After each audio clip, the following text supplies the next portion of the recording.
Negative evolution ये schizophrenia का एक और लक्षण है।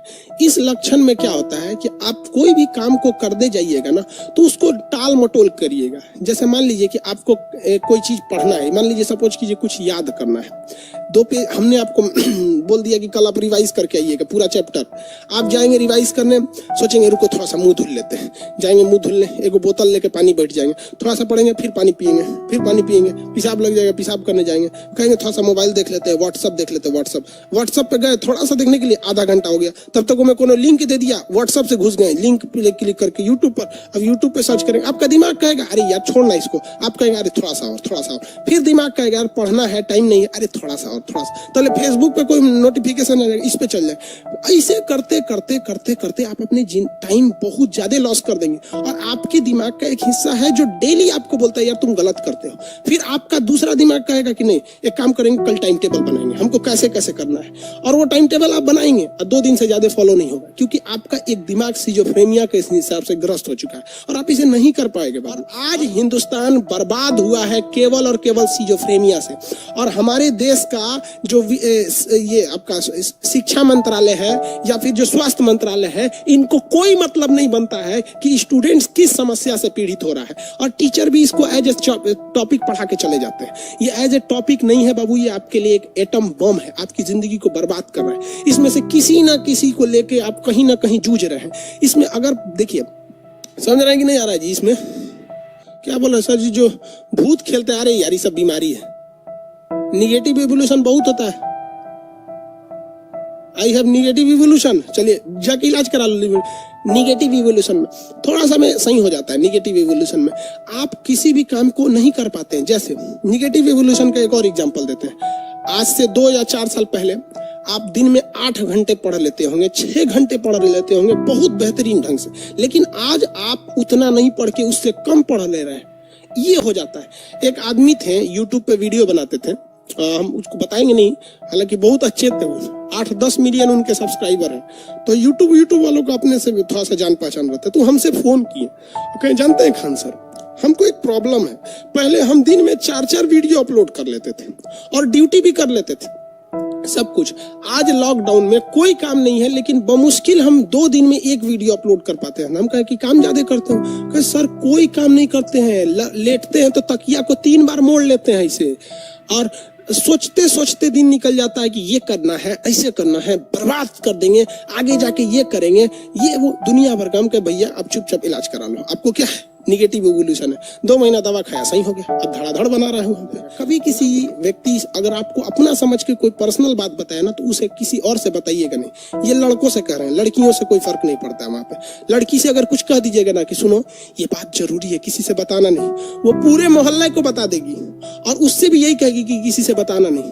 पूरे एरिया की लड़कियों को पता चल जाएगा कि क्या बात है और क्या, और सबको साथ ये भी रहेगा कि किसी को बताना नहीं, किसी को नहीं बताना है, किसी को नहीं बताना, सबको बता, किसी से बताना नहीं, किसी से बताना नहीं। इसलिए लड़कियां अगर किसी बात को छिपा लेंगी, ये इस दुनिया का 8वां अजूबा हो जाएगा। निगेटिव इवोल्यूशन समझ में आ रहा है? इसमें से आप लोग ग्रस्त होंगे। लोग यहाँ पर कोई 6 घंटा पढ़ता होगा, अब वो पढ़ ही नहीं पा रहा है टेंशन में, तो याद करता हो यार हम कितने ज्यादा पढ़ाई करते थे, ये है वो बहुत ज्यादा हो जाता है। समझ में आ गया? ये सारी की सारी लक्षण सिजोफ्रेनिया का है। और किसी भी व्यक्ति में ये सारा नहीं दिखता है, कोई एक दिखता है जिसे वो मामूली हेडेक या डिप्रेशन कह के निकाल देता है। और निकालो बबुआ, ये जितना जल्दी इलाज करोगे उतना कम दवा खाना पड़ेगा। और अगर ये बीमारी यार किसी में 15-15 साल से है, आप जान के तजुब करिए कोई लड़का में ये बीमारियां होती हैं, निगेटिव इवोल्यूशन या अकेले में बात करना, ये कक्षा 5 से वो करते आ रहा है।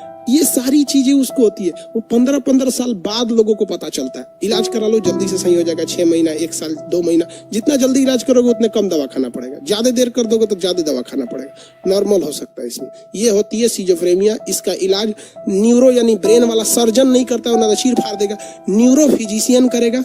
और उसे कहिएगा कि सर हमें सिजोफ्रेनिया है, और उसको कहिएगा देखिए सर हमको कोई आवाज नहीं सुनाई देता है, हमको कोई डाउट शक नहीं रहता है, या फिर हम अकेले में बात करते हैं तो बताइएगा ये चीजें, तो डॉक्टर आराम से आपका इलाज कर लेगा। उसको लगेगा नहीं पढ़ा लिखा इंसान है, वो समझ जाएगा कि खान सर का स्टूडेंट है। किसी को दिक्कत है सिजोफ्रेनिया में, सिजोफ्रेनिया में कोई डाउट नहीं है।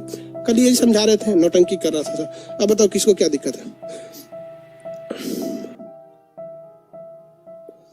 सर हम श्योर हो गए निगेटिव इवोल्यूशन देखो बबुआ, यार तुम लोग पागल हो क्या? कह रहा है कि सर निगेटिव एवोल्यूशन भी जेनेटिक्स होता है क्या? यार ये सारा चीज सिजोफ्रेनिया का हिस्सा है। ये A to Z चीजें किसकी हिस्सा है? सिजोफ्रेनिया का। कोई अलग से थोड़ी बता रहे हैं हम, या फिर वो हेलुसिनेशन और डिल्यूशन अकेले में बात करना, ये सारा का सारा चीज जेनेटिक्स होता है।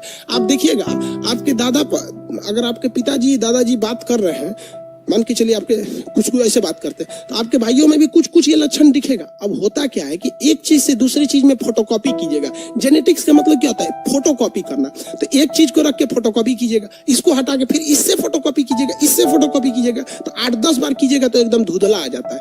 तो वो कंप्लीट वो लक्षण नहीं आता है। जेनेटिक्स का मतलब क्या होता है? फोटोकॉपी करना, हर बार पेज बदल के फोटोकॉपी करना। मान लीजिए आपके पिताजी में है तो वो ओरिजिनल हो गए, उससे फोटोकॉपी कीजिएगा तो आप में ज्यादा आएगा। अब पिताजी को हटा दीजिए, अब आपका फोटोकॉपी जाएगा, लड़के में वो थोड़ा और कम होगा और कम होगा, इसे 8वें पीढ़ी में जाके खत्म हो जाता है। Genetics is not more than but is like a photocopy machine. Understand? Sir pregnant lady के साथ भी होता है भाई, हो सकता है। प्रेग्नेंट लेडी में ये नियम नहीं लगता है, क्योंकि एक प्रेग्नेंट लेडी का मतलब क्या होता है? वो अकेले तो है नहीं, उसके साथ 2 लोग हैं, तो उसमें कुछ अलग ही हो जाते हैं सब। उसको कमजोरी वगैरह हो जाता है, तो वो एक अलग मैटर है। अरे बकलवा सूरज कुमार बोल रहे हैं कि इसका क्योर क्या है? भैया हम डॉक्टर थोड़े हैं यार। आप समझो यार, इसका स्पेशलिस्ट डॉक्टर होता है, 6 साल की पढ़ाई करता है। हम तो आपको ये डॉक्टर से मिलकर बता रहे हैं, ये हमको खुद नहीं उतना इसके बारे में पता था, हमें ये बात एक डॉक्टर ने बताया तो हम आपको बता रहे हैं। हम कहें कि भाई बढ़िया बात है, ये तो स्टूडेंट्स के लिए अच्छी है, आप बता दीजिए।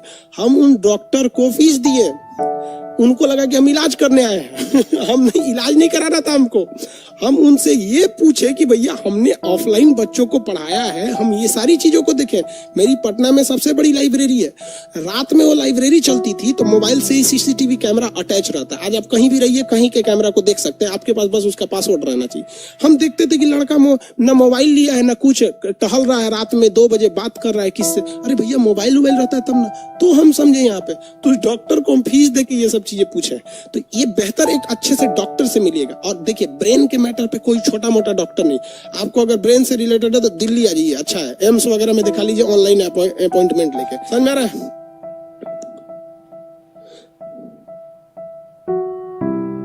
किस विभाग के डॉक्टर से कंसल्ट करेंगे? अरे कहीं का वो डॉक्टर जो ना डिलीवरी कराता होगा ना, उससे कंसल्ट कर लेना, कहना कि सिजोफ्रेनिया हो गया। पूछता किस डॉक्टर से? अरे यार ब्रेन से बीमारी है, ब्रेन का न्यूरोफिजिशियन कौन होता है? न्यूरोफिजिशियन से इलाज कराना। छोटे बच्चों को देखिएगा, उनमें RBC ज्यादा होता है, हमेशा इधर उधर छटकते रहते हैं सर। हम लोग में हमेशा अजीब टाइप का देता है, देहात में बोलते हैं एकदम दहिया भरिया रहा है, हमारा वो भरिया रहा है। बकलवा जाके RBC चेक कराओ, हीमोग्लोबिन घट गया हो, घटा होगा तो हीमोग्लोबिन बढ़ाने के लिए डॉक्टर ना एक आयरन की गोली दे देता है, देखेंगे कैप्सूल टाइप का रहता है, आयरन की गोली खाइए 10 दिन, एकदम बढ़िया से टनटना जाइएगा। तो ये आपके अंदर हीमोग्लोबिन, याद रखिए, अगर आप मेल है तो 14 ग्राम होना चाहिए और फीमेल है तो 13 ग्राम। अगर ये नहीं है तो आप स्टूडेंट लाइफ आपका बर्बाद करेगा, एकदम याद रखिए, क्योंकि आप में ना एकदम बदन गिरा गिरा रहेगा। आप लेटिएगा तो तकिया को 3 बार मोड़िएगा, आराम कीजिएगा, पढ़ने जाइएगा तो कॉपिए पलटते रह जाएंगे, फिर सो जाएंगे। तो ये हीमोग्लोबिन को आप अच्छे से, या उससे थोड़ा सा ज़्यादा है तो वो व्यक्ति जल्दी बीमार नहीं पड़ेगा। अक्सर आप देखते होंगे गांव वगैरह के लोग बड़े शक्तिशाली होते हैं, वो जल्दी बीमार नहीं पड़ते हैं। अदू चट होता है एकदम सुकुआ, एकदम ओ माय गॉड खांसी हो गया, ओ माय गॉड बुखार, धूप में निकलेगा तो बुखार हो जाएगा। क्यों? क्योंकि उनका WBC 10,000 से कम है, एकदम झुंझुन्ना हो गया रहता है सर, मतलब इतना बोलते हैं सुकुआर है, सतवासल, एकदम बीमार पड़ते रहेगा वो। तो आप अपना WBC चेक कराइएगा, खास करके कोरोना में तो जल्दी चेक कराइएगा, क्योंकि अगर WBC ठीक है ना तो कोरोना भी कुछ नहीं करेगा, और WBC गड़बड़ है ना तो कोरोना समेट देगा आपको इस बार। तो इसलिए थोड़ा सा इसको चेक कराइएगा। स्टूडेंट लोग खास करके इस चैप्टर पे ध्यान दीजिए। आप केवल पढ़ाई पे ध्यान देते हैं और आपका ये अंदर से बॉडी कमजोर है। एक बात बताइए, खूब अच्छा ड्राइवर लाइए और आपकी गाड़ी ही खराब है, पता चला टायर ठीक नहीं है, इंजन ठीक नहीं है, स्टीयरिंग ठीक नहीं है, तो ड्राइवर क्या कर सकता है? आपके अंदर इच्छा है पढ़ने की, लेकिन ये आपकी कमियां हैं, इनको सुधारिए आप, ये जरूरी है आपकी। अगर आप में प्लेटलेट 2 लाख है ना, तो आप में इतनी शक्ति रहेगी ना, थकबे नहीं करिएगा, एकदम दनादन थकेगा नहीं। तो देखते हैं ना, कुछ कुछ आदमी जल्दी थकता ही नहीं है, और कुछ कुछ ससुरा 1 घंटा पढ़ने बैठेगा से तो कमर दर्द कर गया, ओ दादा सुकुआर बकलोलवा कौन सी रिजल्ट होगा रे तू लोग का, ऐसे 1 घंटा में थकोगे लोग। तो प्लेटलेट चेक कराइए जाके। प्लेटलेट अगर ज़्यादा रहेगा थकिएगा नहीं। किसी किसी लड़कों को आप देखते होंगे सोच रहा 8-8 घंटा पढ़ने लगते हैं सब। हम लोग जब पढ़ते थे तो इलाहाबाद यूनिवर्सिटी में, तो एक लड़का था हम लोग के साथ, सरफराज, सुबह 6 बजे से जब पढ़ना चालू करता था ना, तो एक ही बार उठता था 1 बजे, जब खाना आता था तब, खाना आ गया चलो खाओ। इतना पढ़ने में वो, मतलब उसके अंदर स्टेमिना थी। तो हम लोग यही सोचते थे ससुरा ये पढ़ता कैसे इतना ज़्यादा। तो आप लोग भी अपना प्लेटलेट चेक कराइएगा। अगर प्लेटलेट कम है तो पढ़ने के लिए इच्छा तो करेगी, लेकिन ज़्यादा देर टिक नहीं पाइएगा। और ससुरा अगर हीमोग्लोबिन कम है तो इच्छा नहीं करेगा। तो देखिए, ये ससुरा कमवा स्टार्ट करा देता है और ये देर तक कराए रखता है। तो सब जरूरी है, इसलिए डॉक्टर के पास जाइए, इत्मीनान से अपना प्लेटलेट चेक कीजिए 2 लाख है कि नहीं, WBC 10,000 है या नहीं, हीमोग्लोबिन लड़का है तो 14, लड़की है तो 13 है या नहीं। और अगर नहीं है तो डॉक्टर इसके लिए अच्छा बताएगा। हीमोग्लोबिन को बढ़ाने घटाने के लिए अपने से मत कीजिएगा, वरना रिस्की हो जाता है।